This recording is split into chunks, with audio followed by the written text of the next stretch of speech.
Daddy ते बोल, तोंड उचकट की तुझं. चिरंजीव तुम्ही तरी काय बोला की. छत्री तुला तर आम्ही फुकटच पोचतोय. आमचे चिरंजीव, आमचे चिरंजीव असून बी काय कामाचे नाही. मौलांचा काटा काढायला सांगितलं होतं तुम्हाला, ती वाचलीच कशी? वाचली आम्हाला कळवलं का नाही? डॅडी तुम्ही वरडाल म्हणून नाही सांगितलं. मग आरती करू का तुमची?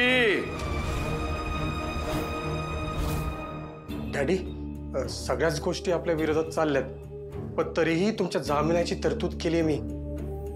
हे बघा, पुढचं हेअरिंग काउंटर करण्यासाठी हे काय मुद्दे आणलेत मी. ते सोड रे तू. चिरंजीव जे वकिलाकडनं होणार नाही ते तुमच्याकडनं करून घ्यायचं होतं आम्हाला, पण तुम्ही नेहमीप्रमाणे मातीच खाल्लीत. आमच्या पायाशी बसायची लायकी नाही तिची. ती आशा ती हित येऊन आमच्यावर हसून गेली, हसून नाही गेली, तोंडावर थुंकून गेली. आणि हे सगळं तुमच्यामुळे झालं. डॅडी अहो ह्याच्यात माझी काय चूक आहे? तुम्ही सांगितल्याप्रमाणे सगळं केलं का नाही मी? हो डॅडी, अहो तो सूर्यामध्ये कडमडला आणि सगळ्या प्लॅनचं पट्ट्या. तो मध्ये कडमडतोच, कडमडणारच. हे लक्षात घेऊन पुढची तयारी करायला पाहिजे होती का नाही? हे गाय राहिले असणार म्हणून त्या सूर्यानं संधी साधली. डॅडी माझं ऐका, तुम्ही बाईसाहेबांना मारण्याचा विचार करू नका, नाहीतर केस त्यांच्या बाजूने स्ट्रॉंग होत जाईल. आपले हात अडकलेत. तुमचा जामीन जर व्हायचा असेल तर आपल्याला असं काहीतरी करायला हवं ज्यामुळं केसवरच प्रचंड प्रेशर येईल. कोर्टाला तुमचा जामीन मंजूर करावा लागेल. डॅडी तुम्हाला आता तुमची राजकीय ताकद वापरावी लागेल. डॅडी काही चुकलं असेल तर आम्हाला माफ करा, पण नाही नाही नाही नाही नाही वकील, तुझं काहीच चुकलं नाही रे. चुकलं आमचंच. पुष्पा काकी, पुष्पा काकी कधी कामाला येणार आमच्या? मेल्यावर तर येईलच का नाही? शशिकांतराव,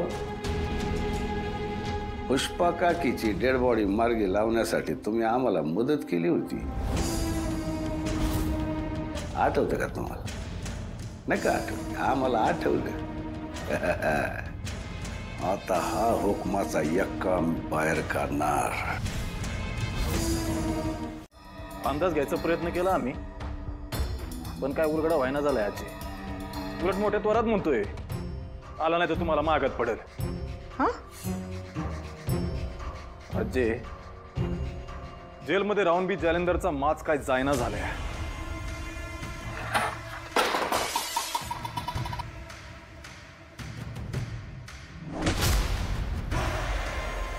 अरे थकलो ना आम्ही. लागला का बाळा तुला? हे बघ, जेव्हा माणसं टेन्शन मध्ये असतात ना तेव्हा काम नीट करावं, नाही तर उगाच असा मार खायला लागतो. जा त्याला घेऊन आत.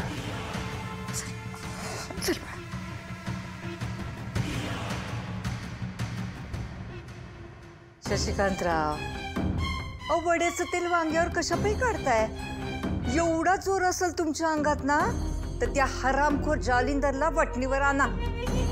अजय तू आता अजिबात काळजी करू नको. तो जालिंदर चांगलाच अडकलाय बघ.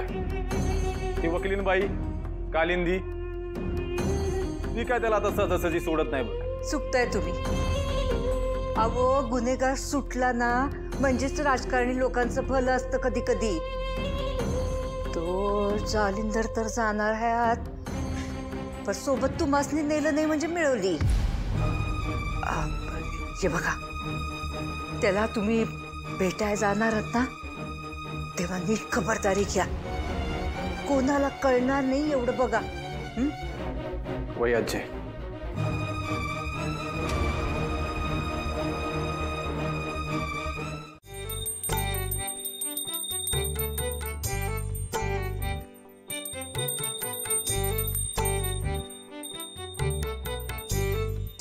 राजू पाणी आण.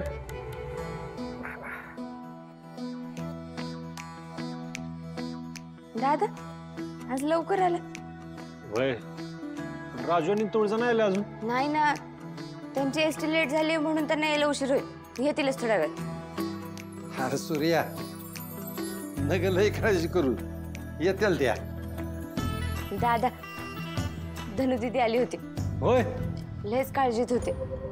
मला ना त्यासोबत जे काय झालंय ना त्याचं लय वाईट वाटतं तिला. बोलली बोलली बोलली आणि जाताना बिस्किटचा पुडा घेऊन गेली. म्हणे रात्रीची लय भूक लागते. ही काही मोठी होत नसती धनु. मोठं कशाला व्हायचंय? संसार करायला थोडी ना मोठं व्हावं लागतं. जमल धनुदीदीला.